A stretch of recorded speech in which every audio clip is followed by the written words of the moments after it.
Fala galera, tudo beleza? Eu sou o Vini e vamos terminar a nossa sequência de episódios sobre o Linkin Park. Agora estamos na terceira e última parte.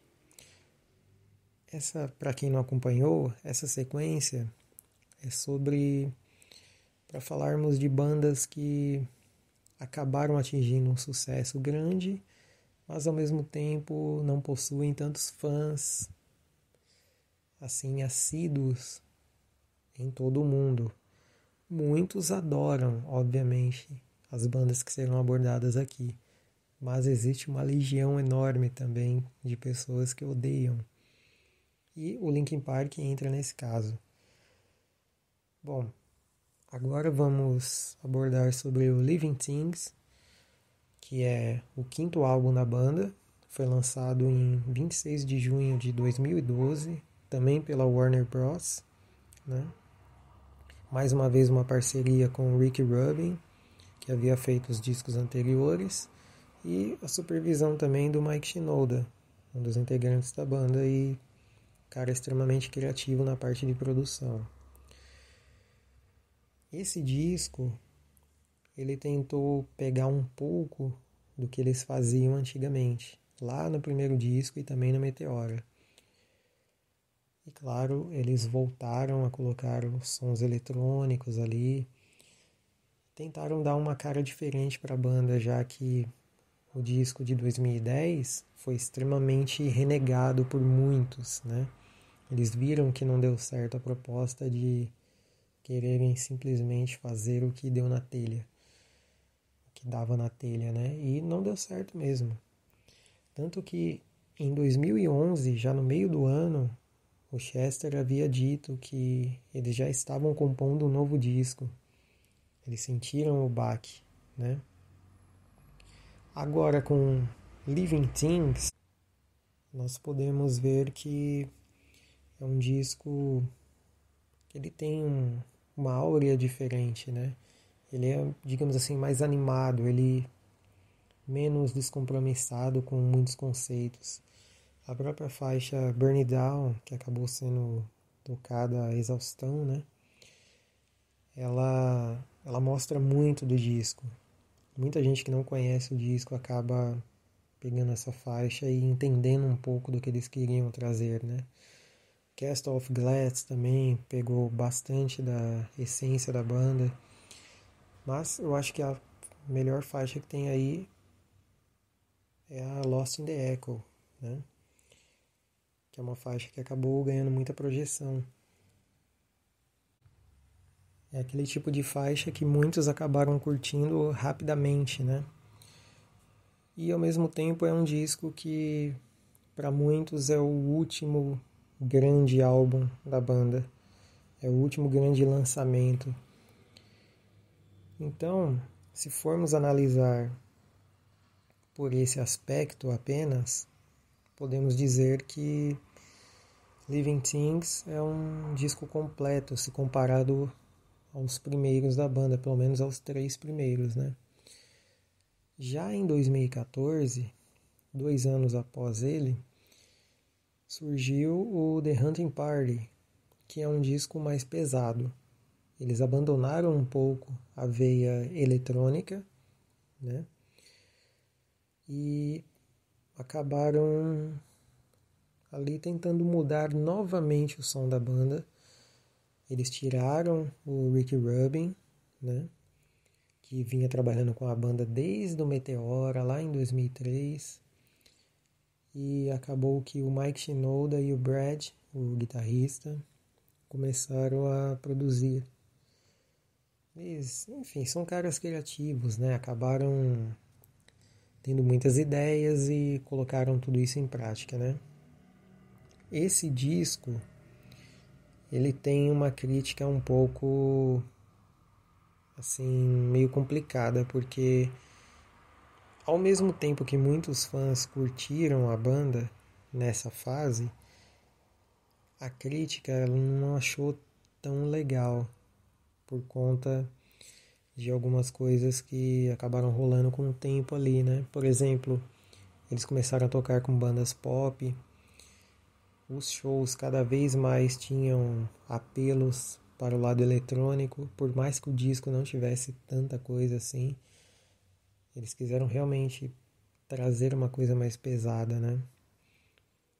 Mas Final Masquerade, que foi uma música que muitos gostaram, e principalmente Until It's Gone, que tocou muito em 2014, eram faixas que lembravam realmente a época do início da banda, né? Mas a gente sabe como é. Os fãs não se contentam com apenas 2 singles ou poucas coisas na banda, né? E foi aí que a banda acabou demorando um pouco mais, cerca de 3 anos, até que eles lançaram o último, One More Light, de 2017, que já foi um disco totalmente diferente do anterior. Eles acabaram reunindo muitas ideias e descartaram várias delas. Quiseram fazer um disco realmente para um lado comercial, sem abandonar o peso também, né? Mas já não era aquele peso que todo mundo conhecia, do primeiro disco principalmente. Na verdade, o peso que se causou nesse disco foi o suicídio do Chester, à época, né? E principalmente por ser o 7º disco, a banda, vamos dizer assim, já não tinha mais nada o que provar, né? Só que mais uma vez os fãs começaram a questionar sobre o A Thousand Suns, se não era uma parte 2 dele, esse disco. Mas de toda forma, o disco ele foi bem, né? Não foi tão bem quanto os outros citados, mas ainda assim ele trouxe um clima diferente, né? Porém, como eu disse, ele foi totalmente criticado por muitos. Falaram que a banda não era mais a mesma e que eles não deveriam mais apostar nisso. Ou então era melhor terem mudado de nome. Então, terminando aqui, desculpe, sobre os discos, o que a gente pensa sobre isso? A banda está num hiato há 3 anos, né? Por conta da morte do Chester. Mas se você realmente nunca deu uma chance para a banda, ouça os 3 primeiros discos. O Hybrid, o Meteora e o Minutes to Midnight. São os 3 discos que você vai encontrar a essência da banda. E por mais que muitos tenham falado nos últimos anos que tenham reforçado ainda mais que a banda não é relevante, os números comprovam o contrário. Você não curtir a cena, a não ter vivido a época, tudo bem. Isso é um contexto, por assim dizer. Mas você renegar que conseguiram fazer sucesso com essas faixas é impossível. O sucesso foi garantido e, se formos pensar bem, bandas do metalcore que hoje usam elementos eletrônicos, sejam as bandas americanas, as canadenses, as japonesas que adoram muito usar esses efeitos eletrônicos, todos se influenciaram pelo Linkin Park. Por exemplo, pegue uma banda de metalcore que é ligado a um metalcore de certa forma pesado, mas por um lado muito melódico, chamado Attack Attack. É uma banda que provavelmente, se você conhece meninas que curtem muito metalcore, você vai entender que elas ouvem demais. E essa banda, por exemplo, é uma banda que tem muita influência de teclado e fazendo uma sonoridade que lembra um pouco do peso do Linkin Park, mas principalmente quando você ouve a linha dos teclados e coisas do tipo, você começa a pensar, e isso veio do Linkin Park. E outras bandas no metalcore também que começaram a usar riffs pesados, mas sem usar solos, por exemplo, que era uma característica do Linkin Park. Eles moldaram muitas coisas e muitos pegaram um pouco deles. por mais que a cena deles fosse um pouco controvérsia, por termos bandas tão diferentes, você pegava o Limp Bizkit, era parecido, mas tinha uma linhagem diferente. Você pegava o Deftones, era uma coisa muito mais melódica do que pesada. O próprio 311, que serviu de influência para muitos deles, era diferente, não era tão pesado. E fora outros que acabaram vindo ali também, na mesma leva do Linkin Park, né? Como o Disturbed, Mudvayne, Mushroom Red, o Dope e tantas outras aí que a gente conhece. Aquela cena, o próprio Korn, que eu citei no episódio anterior, também era diferente. Então, no meio desse cenário, você conseguir fazer parte de um nicho específico, né? E ainda assim conseguir destaque é algo para tentar ouvir, né? E tentar não odiar tanto. Dando a minha opinião como seguidor da banda, eu ouço apenas os 3 primeiros. Dos outros álbuns eu realmente não consigo gostar. Mas eu ouvi e eu vi essas épocas também. Eu passei por essas épocas, eu acompanhei, né? Então eu meio que vivi essa coisa que as pessoas também viram, né? Mas de vez em quando é bom você revisitar alguma coisa que você acaba não curtindo. E principalmente de uma banda que vendeu muito e que tem muita projeção ainda nos tempos atuais, né? A gente vê, por exemplo, o Slipknot, que também é outra banda que muitos odeiam, muitos falam que é só barulho, né?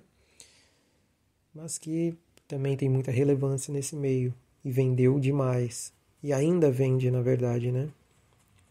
Mas esse é um assunto para o nosso próximo episódio, que vai ser justamente sobre o Slipknot. Eu vou começar a falar um pouquinho sobre eles e tentar entender através dos discos deles uma evolução e tentar achar um porquê que muita gente acaba não curtindo.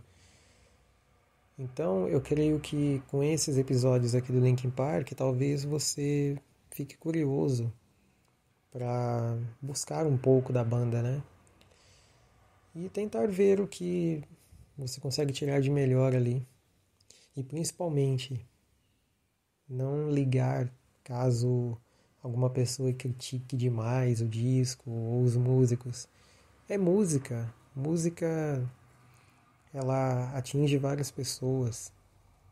Você não necessariamente precisa ouvir uma lista definida. Você pode fazer a sua própria, não é verdade? Bom, é isso. Espero que tenham gostado. Se gostaram, compartilhe e nos acompanhe aí nas nossas mídias, através do Facebook, Instagram, o nosso blog também, com as notícias diárias, as matérias diárias, e também aqui no nosso podcast. Sempre semanalmente e aos fins de semana vamos tentar dar uma regularidade a postagens completas, podcast completo, com os nossos episódios completos, sempre com algum convidado em específico. Grande abraço para vocês, meus amigos, e até o próximo episódio com o Slipknot e um pouquinho do que eles fizeram na carreira até o momento.